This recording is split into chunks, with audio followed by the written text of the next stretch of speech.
Ladies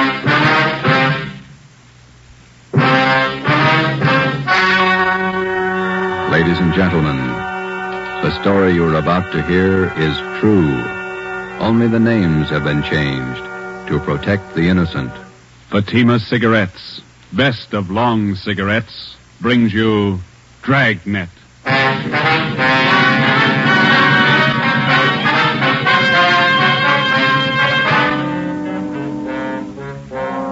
You're a detective sergeant. You're assigned to Juvenile Bureau. A rash of crimes has broken out in your city. Suspicion points to an organized gang of juveniles. Your job, stop them. If you want a long cigarette, smoke the best of long cigarettes. Smoke Fatima. It's the long cigarette that contains an essential ingredient of all the very popular cigarettes, Turkish tobacco. That's why you see the Turkish symbols on the attractive gold and yellow Fatima package. That's why Fatima has a much different, much better flavor and aroma than any other long cigarette. That's why Fatima doubles and redoubles its smokers. Yes, if you want a long cigarette, smoke the best of long cigarettes. Smoke Fatima. Dragnet, the documented drama of an actual crime. For the next 30 minutes, in cooperation with the Los Angeles Police Department, you will travel step by step on the side of the law through an actual case from official police files. From beginning to end, from crime to punishment, Dragnet is the story of your police force in action. It was Sunday, March 27th. It was windy in Los Angeles. We were working the night watch out of Georgia Street Juvenile Bureau. My partner's Ben Romero. The boss is Ed Backstrand, chief of detectives. My name's Friday. I was on the way up from the Juvenile Bureau, and it was 11:25 p.m. when I got to the receiving hospital, room 5, the treatment room. Everything happens on Sunday nights, huh, Joe? Yeah. How's the kid making out, Doc? The one arm is cut up badly. Nothing fatal, though. How'd it happen? That's what I'd like to find out. Can I talk to him? If you want, don't press him, though. He's had a bad shock. All right.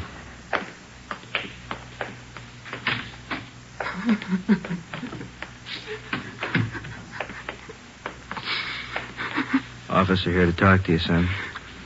I can't. Tell him I can't talk, please. Just a few routine questions, son. You're going to have to answer them sooner or later. Please, can't you see what's happened already?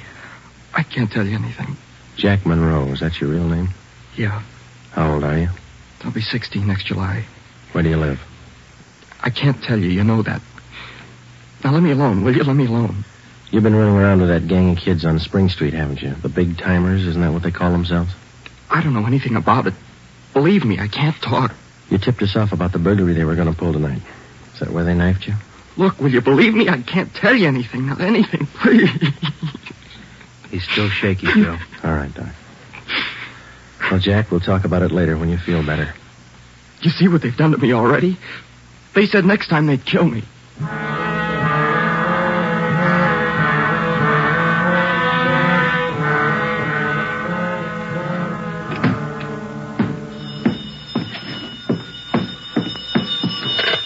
Juvenile Bureau, Friday. Yeah. Yeah, okay, Fred. Goodbye. How'd you make out, Joe? Not very good, Ben. Captain Bowling come in yet? You checked in while you were gone. Wants to see us. Okay. The kid tell you who knifed him? No, I scared him good. He wouldn't tell me a thing. You get a line on the boy's parents, Friday? I got a hold of his father. He's on his way in. How's the boy? Bad knife wounds. Nothing fatal. You know the boy? Not till this afternoon, Captain. He tipped us off about a burglary a gang of young kids were supposed to pull tonight. Did go through? No, but 2 hours ago, this Monroe kid was found in a vacant lot down on Olympic, cut up pretty bad. The gang must have pegged him. How long is it going to take you to break that up? Well, we're just starting to get a line on him, Bob. Must be nearly 100 in that gang. And every one of them working hard. Take a look at the pin map over here. This spot here, look at it. All the jobs pulled during the last month, huh? The last 5 weeks up to date. Red tabs for burglary, must be more than 100. The robberies, green pens, count them, at least 50. There's 5 more orange ones I added for the weekend, auto thefts. You bet those kids are working hard. We got a lead on them. That's more than we had last week. You have to push it harder. Here's the big reason. This line of pins, down in black. Purse snatchings. Purse snatching and rape, 26 of them in the past 5 weeks. They're pretty well concentrated in one area here. That's right. Now, what's the lead you're working on? Right there on the pin map, Captain. Huh? Well, these 2 blocks here, Bob, where Franco Alley intersects Spring Street. Well, what about it? Well, it's the only clear area for a dozen blocks around. There's not a colored pin on it, you see? Yeah. Now, all the rest of the pins, the robberies, burglaries, attacks, they all seem to branch out from this same spot right here in definite patterns. Franco Alley and Spring Street. You figure that's the focal point for the gang? Well, it's got all the marks. For instance? Well, we've been checking that neighborhood for a week. We got it narrowed down to one place. Right on the corner of Franco and Spring. What is it? It's a soda fountain. It's pretty typical. Only it stays open all night, and it gets a pretty good play from kids. Regular hangout, Captain. Pretty tough youngsters. None of them over 18. Who runs the place? Guy named Eddie Ramsey, small-time con man. Had a run-in with him when we worked bunco detail. I remember the name. Smart mouth. Tried to give us trouble when we talked to some kids in there last night. He's got a place set up for him in the back of the store, kind of a club room. It sounds like a good lead. What are you doing about it? Well, just a minute. Captain Bowling. Yeah? Who? Yeah, we'll be right down. The Monroe kid, his father's downstairs, cursing every one of us. What's his problem? Can't understand how his boy got in trouble. Come on, Ben, let's tell him.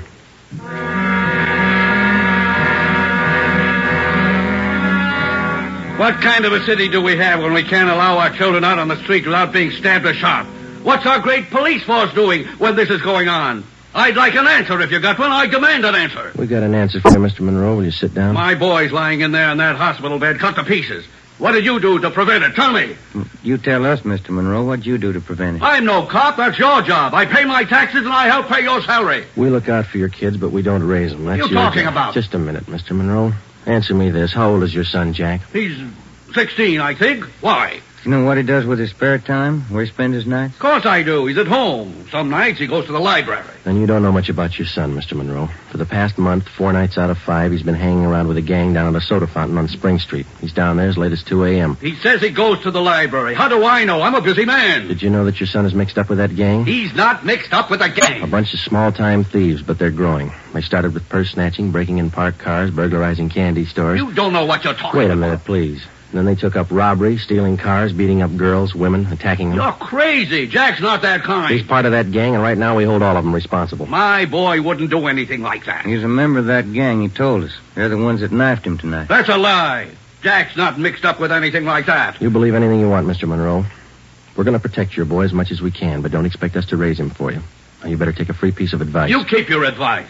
Jack's not in this. You can't prove he is. We're not out to prove anything right now. But you catch up with that boy of yours. Keep him off the streets before it's too late. Are you threatening me? No, sir, advising you. Next time we might meet at the morgue. 1 a.m. Monday, March 28th. A detail of 50 officers from Juvenile Bureau and Metropolitan Division were deployed for 16 blocks along Figueroa Street. At 5 minutes past 1, they started to move south over an appointed area. In the space of half an hour, 18 young kids, none of them over 17 years old, were picked up off the streets and brought to the second floor at 1335 Georgia Street, the Juvenile Bureau. 4 of the youngsters were girls. At 1:45 a.m., Ben and I checked the soda fountain on the corner of Franco Alley and Spring Street.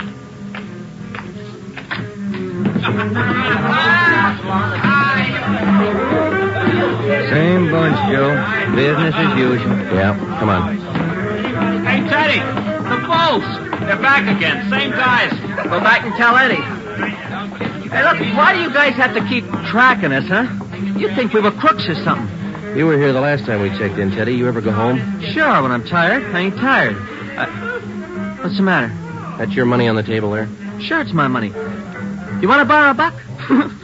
$28. That's a lot of money for a boy your age. You keep pretty late hours, son.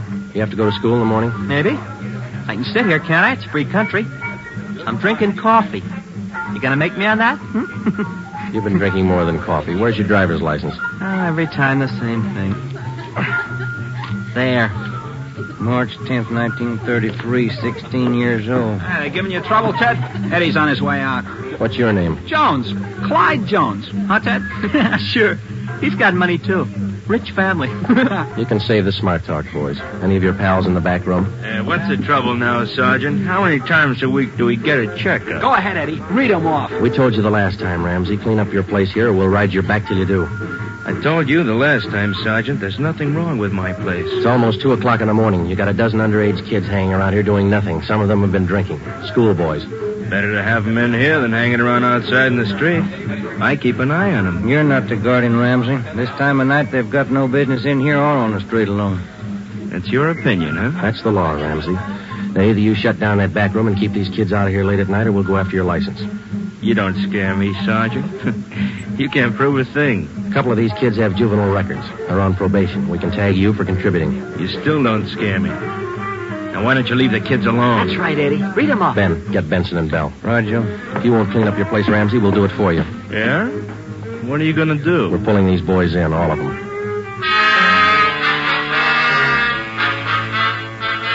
$2:25 a.m. Monday, March 28th. The Dragnet operation had netted 30 juveniles, 26 boys, 4 girls.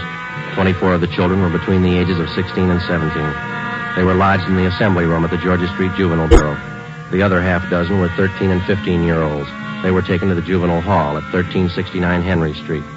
At 2:43 a.m., we met with Captain Bowling. All checked in, 30 of them. All right, in the morning we filed petitions to have every one of these cases brought to the attention of the juvenile court. Make a note of it. Okay, Bob. For the kids with records, ask for detention from the probation department. Right. We'll call their parents in the morning. Call them now. They've got some explaining to do. By 6 a.m., all but 3 of the children's parents had shown up. To most of them, it was nothing new. Their kids had been there before. They'd be there again. They took the lecture from the juvenile officers calmly. As long as it didn't mean trouble for them, they wouldn't worry. When they got their children home, they would reprimand them, not for running the streets, but for being picked up by the police. Ben and I had seen the cycle of the young criminals start before, 100 times over. It had a lot of different endings, most of them sour. During the next week that followed, we booked an average of a dozen juvenile delinquents every night. The clampdown continued, so did the crime wave. 10 burglaries, 4 robberies, 8 car thefts, 6 purse snatchings, 3 assaults on women. 1 week's work. Picked up a new angle on Ramsey today, Captain. He might be fencing for the gang. Who gave you the tip-off? One of our informants. Ramsey's brother lives out in the valley. He's supposed to be pushing this stuff. You check him out? Yeah, I couldn't get a thing on him. Well, it might explain what attracts the kids to that soda fountain. It explains those $20 bills the kids are flashing. They steal and rob, and then they sell the loot to Ramsey for nothing. Another thing. Ramsey keeps his place open all night, and there's no reason to. He doesn't get that much trade. It's only from the young gang that hangs around there. You question the kids? How do they account for having all that money? Well, most of them say Ramsey lends it to them. They say they pay him back a little at a time. I think he's fencing for the kids. You tried to get his license? No luck, Captain. We can't prove a thing against him. Then we'll do it the hard way. Sweat it out. That night, we drove out to Ramsey's soda fountain and asked him again to clean up his place, to keep the young kids out after 10 o'clock at night, to stop lending them money. He refused. There was nothing we could do. His business was a public place. He could not be held responsible for any of his patrons. In the next 10 days that followed, Ben and I haunted the sidewalk outside the soda fountain. We questioned every youngster as they entered and left. We made more than a dozen arrests. Many of the kids had been drinking heavily. We found some of them under the influence of narcotics. But Ramsey was still in the clear. The crime wave continued sporadically. Ben and I waited for our chance. It was a long time coming. Thursday, April 14th, we had dinner at Johnny Cokin's place, and it was 10:35 p.m. when we checked back in at the office.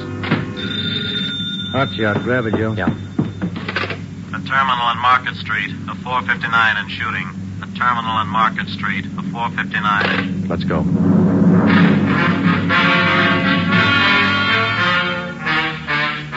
He was approximately 5 feet 4 inches tall, 125 pounds, brown hair, brown eyes, slight build, fair complexion. He was wearing blue jeans and a corduroy jacket. We found him between a row of packing cases at the rear of the warehouse at Terminal and Market Streets. There was a single bullet hole in his forehead just above the left eye. There was a .38 revolver near his right hand. The watchman told us how it happened. He broke in the back of the warehouse, Sergeant. He wanted to shoot it out with me. Here's his ID card. Fell out of his pocket. Teddy Cameron, age 15. Dear God. A kid. I didn't know, Sergeant. He didn't either. He thought he was grown up.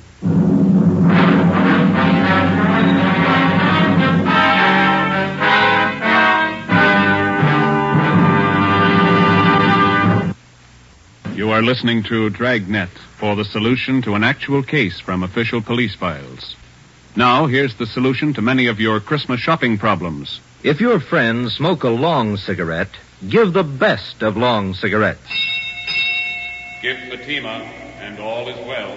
Fatima. The long cigarette that contains an essential ingredient of all the very popular cigarettes, Turkish tobacco. Give Fatima, and all is well.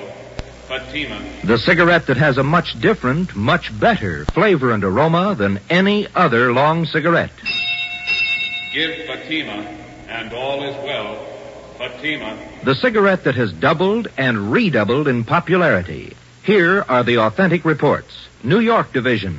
Fatima sales up 132%. Chicago Division. Fatima sales up 453%. Los Angeles Division. Fatima sales up 545%. More and more smokers agree Fatima is the best of long cigarettes. So enjoy Fatima yourself and give Fatima for Christmas in the attractive golden yellow carton. Everyone who smokes Fatima says that this great new long cigarette is the best of all long cigarettes.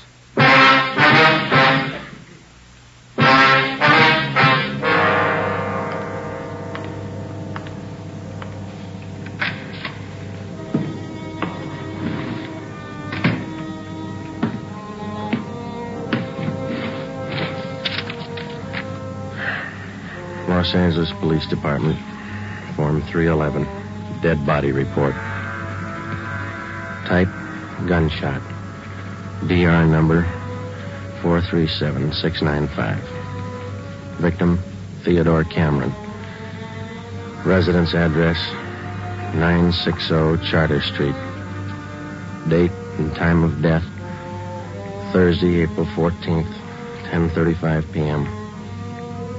Place, Terminal and Market Streets, South State Warehouse. Cause of death, gunshot. Motive or reason, attempted burglary. Time discovered, 10:40 p.m.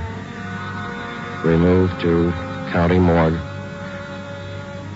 Discovered by Carl Hyba, night watchman. Identified by Barbara Cameron, sister. Description of victim, male, Caucasian, age 15, height, weight, so-and-so, occupation, student, descent, English, and there's a witness, signed Joe Friday, serial number 2288, age 15.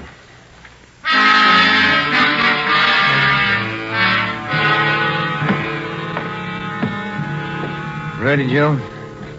The Cameron boy's sister. She's waiting in the next room. Yeah, let's go. She taking it hard? Yeah. Morning, Miss Cameron. Good morning. We won't keep you long. Just a few routine questions. Yes, all right. Miss Cameron, how many are there in your family? There were three of us. Teddy, Mike, and me. Mother and father are dead. I work. Teddy and Mike go to school. Mike does. How old is your brother Mike, Miss Cameron? He's 14. You're the sole support of your two brothers? Yes. Do you have any idea who the boys were your brother Ted used to run around with? I don't know them by name. I remember seeing a couple of them once or twice. Mike would know, I think. He and Ted were pretty close, brothers. Do you know if Ted mixed with a gang of kids down on Spring Street? Maybe Mike would know that. Sergeant Teddy wasn't a bad boy. He wasn't a bum. None of us are. I tried to raise the boys like Ma told me. It wasn't easy. We made out. Yes, I understand, Miss Cameron. My salary didn't have too much, but we got by. Yeah. I figured on getting married. I'm 31. It'd be good for the boys, especially Teddy. He's dead, isn't he? Yeah. I couldn't be in two places at once. Hold a job and watch the kids. But that's why I thought maybe a husband. I'm sorry to press, Miss Cameron. Do you think your brother Mike can tell us about that Spring Street gang? Now, Mike could know. Where can we find him? Staying at a friend's house. I got the address in my bag. Here. 2514. I don't write numbers too well. Thank you, Miss Cameron. You've been very helpful. I'll get somebody to drive you home. Or do I have to go? Would it be all right if I just sit here for a while? That's all right. I'm tired. Real tired. 2514 West Serrano Street. That was the address Barbara Cameron had given us. It was the home of Mr. and Mrs. Jean Brewer, high school friends of the dead boy's sister. We talked to Mike Cameron. He told us that his brother Teddy had been running around with a gang down on Spring Street. He identified Ramsey Soda Fountain as the hangout. It was 2:25 p.m. when we got back to Georgia Street Juvenile Bureau. I got it. Juvenile Bureau, Romero. Yeah, hold on, I'll call him. You, Joe. Thanks. Friday. Joe, this is Canfield in burglary. Yeah, Homer. You're working that Cameron case, aren't you? Yeah? I just got a report on one you might be interested in, out of the same neighborhood. Distillery prowl. What do you got on it? Looks like a juvenile M.O. They got away with 7 cases of Scotch whiskey. Expensive stuff. Okay, we'll hop on it. Bubeck Warehouse, Crocker at 7th. Miss Elizabeth Rice was the auditor in charge at the Bubeck Warehouse. We located her on the mezzanine office row. It was her job to keep a running inventory on all incoming and outgoing liquor stock. She knew her job well. As you know, Sergeant Friday, each and every bottle of distilled spirits carries a United States Internal Revenue stamp. Yes, ma'am. Each stamp carries a serial number together with the name of the firm to whom the stamps are issued. Well, Miss Rice, in the stuff that's missing, the stamp on each bottle carries the case number. Is that right? That's right. Now, what did I tell you? Oh, yes, I have it right here. 7 cases of high-grade blended Scotch whiskey. Now, I have a bottle identical to those in the missing cases. Yes, I see. Now, if you'll just look here. Yes, ma'am. The number on this stamp here, 36A2279956, followed by the firm name. Could you give us the numbers of the stolen cases? Now, I have them typed out for you right here. 7 cases, 12 bottles to the case, Canada Dry Incorporated, 4 of the red label and 3 of the black label, Johnny Walker. All right, thank you very much, Miss Rice. And you think that this might be a juvenile case, Sergeant? Yes, ma'am, we do. 7 cases, that's close to $600, isn't it? We've lost a great deal more than that, Sergeant. The insurance company makes up for the liquor loss. Yes, ma'am. Those youngsters, who makes up for them? Ben and I left the Bubeck Warehouse with a list of serial numbers of the 7 cases of stolen liquor. We headed back for the Juvenile Bureau. We figured that there was a strong possibility that the Spring Street gang was responsible for the warehouse liquor theft. How were they disposing of the stolen property? That was the key question we had to answer. Ben and I had a hunch and a tip from an informant that the young gang was operating under the guidance of a fence, a man or woman whose job it is to dispose of stolen property. The gang members were close to Ramsey at the soda fountain. Ramsey was a logical suspect. All right, now suppose they did steal the liquor. Suppose Ramsey's a fence. What's he done with the stuff? I don't think he's turned it this fast, if he's turned it at all. He wouldn't keep it at the soda fountain, no liquor license. And we've been around too much. He wouldn't keep it in his house. He lives in the rear of the fountain. It's too hot.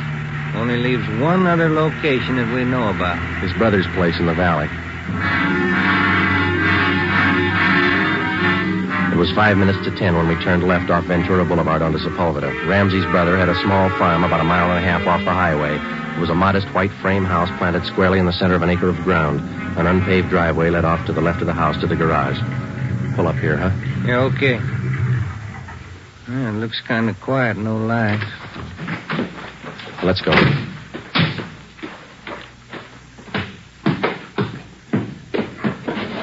Mud sticks to everything. Now, where's the doorbell? Oh, here it is. You got your flashlight? Yeah, what? Here's a note somebody left. Oh, it's on the bum again. Here, I'll strike a match. Okay. Can you hold it a little closer? Can you read it? Yeah. Harry, wife and I have gone to the drive-in theater. Before you put the truck away, get 3... Can you hold that match closer? Oh, now, wait a minute. Yeah. Get 3 cases out of the garage and take them into town. Ed is waiting. Please try to make it by 11:30 tonight. Let's see. It's signed George. The address is here. And there's the garage. Yeah, come on. 3 cases. Could be eggs, Joe. If it is, we wasted a trip.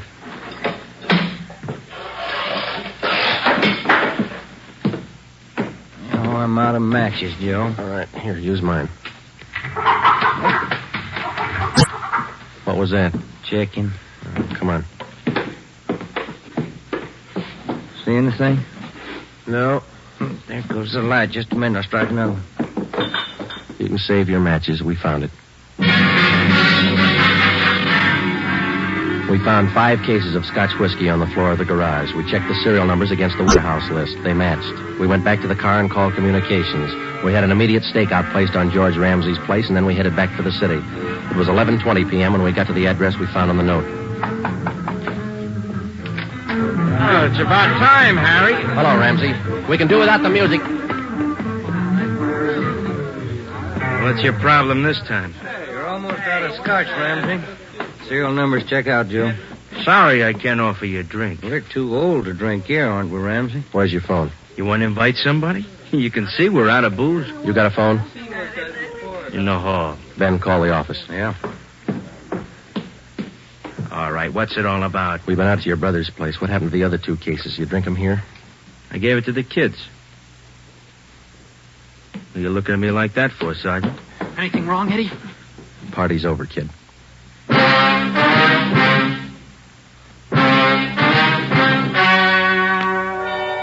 The story you have just heard was true. Only the names were changed to protect the innocent. On June 5th, 1949, trial was held in Superior Court, Department 74, City and County of Los Angeles, State of California. In a moment, the results of that trial. Earlier tonight, you heard the reports of amazing increases in Fatima smokers from New York to Los Angeles. Yes, all over the country, Fatima is doubling and redoubling its sales. And here's reason 1. Fatima is the long cigarette that contains an essential ingredient of all the very popular cigarettes, Turkish tobacco. Reason 2. Fatima has a much different, much better flavor and aroma than any other long cigarette. Reason 3. To millions of smokers, the name Fatima has always stood for the best in cigarette quality. Smoke Fatima, the best of all long cigarettes.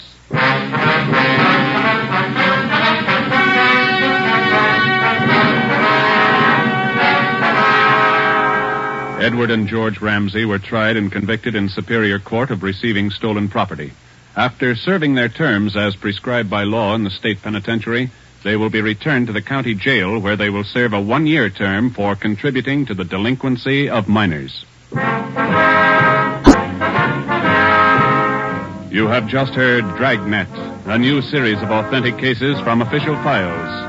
Technical advice for Dragnet comes from the Office of Acting Chief of Police, W.A. Wharton, Los Angeles Police Department.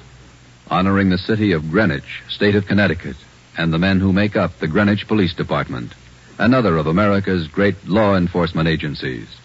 One of these men, Chief John M. Gleason, FBI National Police Academy graduate, who dedicates his life to making yours more secure. Fatima Cigarettes, the best of long cigarettes, has brought you Dragnet from Los Angeles.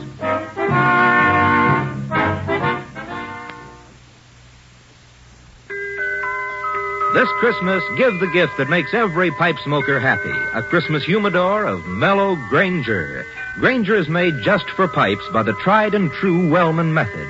Rough cut to smoke mild and cool, and humidor packed to stay ever fresh. Yes, make this Christmas a Merry Christmas for all the pipe smokers on your list. Give them each a Christmas humidor of mellow Granger. Listen to Dragnet next week and be sure to hear Morton Downey tonight on NBC.